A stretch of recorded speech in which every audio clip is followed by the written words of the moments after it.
নমস্কার বন্ধুরা, টেলি টক বাংলায় আপনাদের সবাইকে স্বাগত। এই রকম নতুনত্ব ভিডিও পেতে আমাদের চ্যানেলটি অবশ্যই সাবস্ক্রাইব করুন। আপনারা থাম্বনেল দেখে নিশ্চয়ই বুঝে গেছেন আজকে আমি কোন সিরিয়াল নিয়ে কথা বলবো। আজকে আমি কথা বলবো স্টার জলসার একটা জনপ্রিয় সিরিয়াল অনুরাগের ছোঁয়া। অবশেষে গায়ত্রী সুদীপাকে তাড়িয়ে দেওয়ার চেষ্টা করলো।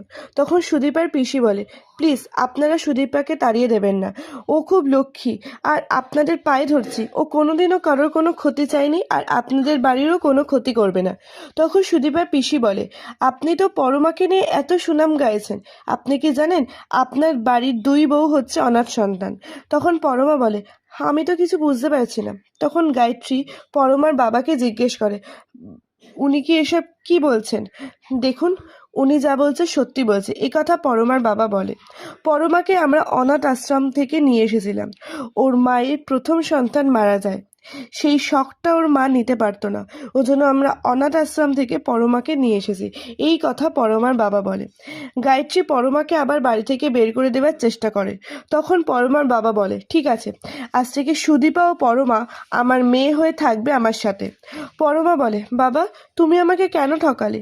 তুমি আমাকে কেন বলনি যে সুদীপা আমার যমজ বোন? ওর জন্যই হয়তো ওর প্রতি আমার এত টান ছিল। সুদীপা আমার ভালোবাসার সব কিছু ছিনিয়ে নেওয়ার পরও আমি সুদীপার প্রতি আকৃষ্ট হতাম, ওর প্রতি আমার মায়া হতো, ভালোবাসা জন্মাতো। এরপরে গায়ত্রী বলে যে আমি তোমাদের সহ্য করতে পারছি না।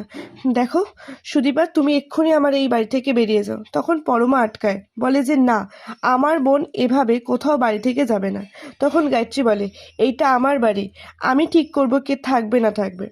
তখন সুদীপার বড় বলে, ঠিক আছে বড়মা, এইসব তো কোনো কথাই না, এইসব বংশমর্যাদার কি হবে? আর সুদীপার এখন সব থেকে বড় পরিচয় হচ্ছে সুদীপা আমার স্ত্রী। এ কথা অর্ঘ্যও সাপোর্ট করে বলে, হ্যাঁ, পরমাও আমার স্ত্রী, আর ওরা দুজন এই বাড়ির সদস্য।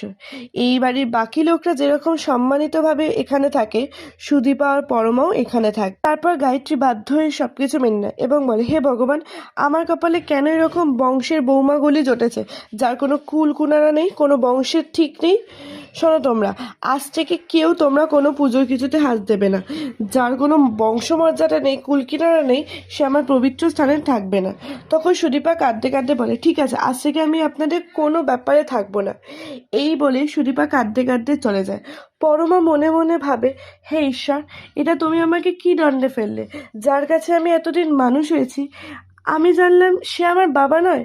তাও তো আমার মাথার উপর একটা ছাদ আছে, আমার পালিত বাবা আছে, কিন্তু সুদীপার তো পালিত বাবাও নেই। আমাকে ওর পাশে থাকতেই হবে। এই ছিল আজকের ঘটনা। তো বন্ধুরা, তোমরা কে কে অনুরাগের ছোঁয়া দেখো অবশ্যই কমেন্ট করে জানাও। আর এর পরের দিন থাকছে তোমাদের জন্য আরও একটা এক্সক্লুসিভ নিউজ।